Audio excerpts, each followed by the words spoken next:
जय हिंद। गरीबी हटाओ, देश बचाओ। लेकिन हिंदुस्तान में कभी भी गरीबी घट नहीं सकती और देश कभी बच नहीं सकता। अगर ऐसे नेता, ऐसी सरकार रहेगी तो कभी कुछ नहीं हो सकता। गरीबी बढ़ने के अलावा कुछ नहीं हो सकता। अमीरों को और अमीर करे जा रहे हैं, गरीबों को बिल्कुल मारे जा रहे हैं। आप देखो 6-7 साल के अंदर कितनी गरीबी बढ़ गई।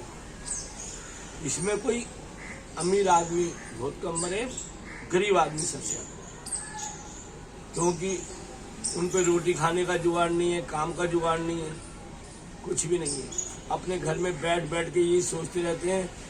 और जो आदमी 1.5 किलो का है ना, जिस आदमी का वेट 1.5 किलो है, उसका 1 किलो या 1.25 किलो घुट घुट के मर रहा है गरीब आदमी, क्योंकि सरकारें नौकरी नहीं दे रही है और नौकरी से हटाए जा रहे हैं। क्योंकि आए दिन प्राइवेट पे प्राइवेट करे जाएगी सरकार, तो वो तो वैसे ही परेशान हो जाएगा। जिस बच्चे को नौकरी 35,000 की मिलनी चाहिए तो उसको 15,000 रुपये की नौकरी मिल रही है प्राइवेट में, क्योंकि दलालों के हाथ में देते हैं नौकरियां, उनसे पैसे ले लेते हैं, टेंडर भरवाते हैं। ये जो ज्यादा पैसे देगा नेता को, उसी को नौकरी अलाउडेड की जाएगी। और ये दलाल आदमी हमारे बच्चों से 1-1.5 लाख रुपए ले लेते हैं। आखिर 1-1.5 लाख रुपए वो लाएंगे कहाँ से? ब्याज पे तो लाएंगे। वो तो और मर गए, जबकि नौकरी भी परमानेंट नहीं है। इस हमारे हिंदुस्तान के अंदर हिंदुस्तानी को कोई सहूलियत नहीं है। सबसे ज्यादा हिंदू परेशान है, सबसे ज्यादा। लेकिन सरकारों को ये दिखाई नहीं देता। आप देखो, हिंदू आदमी किसी की कंप्लेंट करता है, किसी बदमाश की कंप्लेंट करता है या किसी की कंप्लेंट करता है, तो कंप्लेंट ऐसी रखी जाती है और 15 दिन में, 20 दिन में, महीने में, 2 महीने में सुनवाई। कंप्लेंट आदमी इस माने करता है कि ये आदमी दबंग है, ये आदमी की नेता से बातचीत है, ये आदमी की पुलिस से बातचीत है, इस आदमी की बदमाशों से बातचीत है। थाने में कुछ सुनवाई होती नहीं, चल कोई बात नहीं, देख लेंगे, एकदम FIR नहीं करेंगे, देख लेंगे ना, एक बार कार्रवाई होती। इस मारे आदमी कंप्लेंट, उसे कंप्लेंट में भी सहूलियत नहीं मिलती, वो दब के वैसे ही मर जाता और अधमरा हो जाता। अब इस देश के अंदर गरीबी बढ़ती ही रहेगी। जब तुम गरीबों को नौकरियां दोगे नहीं तो वो सक्सेस कैसे होगा? हर नेता के पास इतनी और उनके साथियों के पास इतनी प्रॉपर्टी है जो किराए ले लेके खाएगा।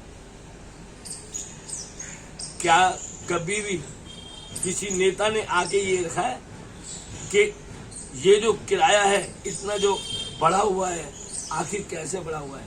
गरीबों पर रहने के लिए जमीन जगह नहीं है और ये 50-50 गज के 70,000 रुपये, 17,000 रुपये, 18,000, 20,000, कोठियों के 50,000, 1 लाख, 2 लाख किराया देते हैं।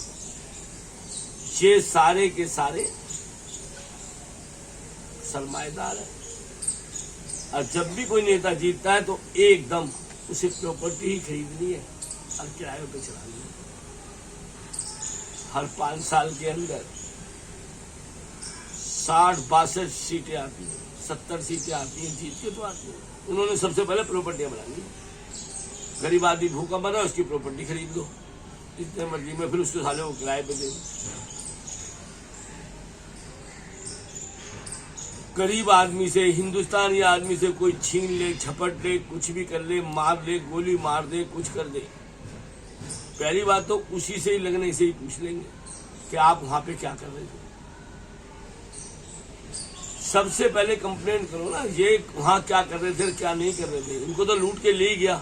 हर आदमी से कैसी तरीके से बात होनी चाहिए। कोर्टों में केस चलता है, इनको डरा धमा के इनसे ही पैसे ले लेते हैं। उनके बंदे को, जो लूट मार वाले को पकड़ते हैं तो उनके रिश्तेदारों से ही पैसे लेते हैं।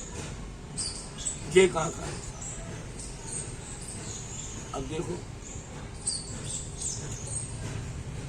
सट्टे का और मैच का बुक्कियों का इतना बिजनेस चल रहा है कुछ कहने के। मैच के जितने भी सट्टे होते हैं आउट ऑफ तकरीबन हिंदुस्तान का पैसा आउट ऑफ बाहर जाता है, क्योंकि इन पे हजारों करोड़ के अकाउंट होते हैं, अकाउंट बांटते होते हैं। मैच में आदमी खूब खाली बैठी कर रहे हैं, मैच ही खेलते हैं, बड़े बड़े आदमी भी मैच खेलते हैं, छोटे छोटे आदमी भी मैच खेलते हैं। सट्टा गरीब आदमी तकरीबन सबसे ज्यादा गरीब आदमी सट्टा है। क्या इससे टैक्स मिल रहा है गवर्नमेंट को, जो इसकी तरफ ध्यान नहीं देता। सट्टेबाजों की बदमाशों से ही पकड़ है, पुलिस से ही पकड़ है, और नेताओं में भी जान देता है। ऐसे ही जितने भी किए सब नेताओं से टच है, सब रसूखदारों से सेट है। इनकी कोई बात होती है थाने में खुद चले जाते हैं। अब थाने में एक होना चाहिए, कोई भी नेता किसी की सपोर्ट में बोलता है तो उसकी रिकॉर्डिंग करनी चाहिए, और ये उसकी नेता की रिकॉर्डिंग रखनी चाहिए, ताकि अब नेता को भी पता पड़ जाए कि आप किसको छुड़ा रहे हैं, किसको नहीं छुड़ा रहे। उसमें तकरीबन गरीब आदमी फंसेगा, फंसाया जाएगा नेताओं को, समझे बाबू। ये कोई सोल्यूशन निकालो ताकि गरीब आदमियों का भला हो सके। भूखमरी से मर रहा है, नौकरी ना होने पे मर रहा है, रातों को नींद नहीं आती, रातों को घूमता रहता है, अपने बच्चों को कहाँ से लाए, बच्चे अपने माँ बापों के लिए कहाँ से कमा के लाए, जब कुछ है ही नहीं। अब हम देशवासियों को सोचना चाहिए कि हमें उस नेता को वोट देना चाहिए और लिखवा के देना चाहिए। क्या ये हमारी सहूलियत करेंगे? ये नेता जीतते तो कहीं से हैं, इन नेताओं को वोट देके हमने जिताया, हमारी आवाज उठाने की बात करते हैं, और जब कोई सरकार बन जाती है उसके अंदर घुस जाते हैं। ऐसे नेता का बहिष्कार करना चाहिए। हमारे वोटों से जीता हुआ नेता दूसरी पार्टी में घुस जाता है। अब हम देशवासियों को उसी नेता को वोट देना चाहिए जो कि पब्लिक की आवाज उठा सके, विधानसभा में या लोकसभा में उठा सके। निर्दलीय कोशिश करो, निर्दलीय जो लिखित में दे, जो नेता लिखित में दे कि हम जनता के लिए लड़ेंगे, जनता के साथ साथ चलेंगे, हमें उसको वोट दो। वोटों का नतीजा तो आपने देख ही लिया होगा। अब हमें वो सरकारें चाहिए जो हमारे को जीने का आश्वासन दे, नौकरियां धड़ल्ले से लगवाए। ये नहीं दलालों से बिल्कुल मुक्त नौकरी होनी चाहिए। प्राइवेट ना करके गवर्नमेंट को तकरीबन सरकारी करना चाहिए, तभी ये देश आजाद होगा। इसको अब ये कह रहे हो ना आजाद, ये आजाद नहीं है, ये तो उद्योगपतियों के रहमो करम पे चल रहा है ये देश। बच्चे हमारे उद्योगपतियों के गुलाम बने जा रहे हैं। इस मारे देश को बचाना है तो नेताओं से लिखत में लेना है। ये पब्लिक को सोचना चाहिए, नेता नहीं। नेता तो कभी किसी को कुछ देता ही नहीं, लेता ही लेता है। अगर उनने 1 लाख बांटने हैं तो 15 लाख अपनी जेब में रखने। ये करप्शन हटा सकती है तो पब्लिक आ सकती है। इसके अंदर अगर हमारे को कोई योगदान दे सकता है तो वो पुलिस है, मिलिट्री है, और कोर्ट है, हाई कोर्ट हो गया, जैसे सुप्रीम कोर्ट हो गया।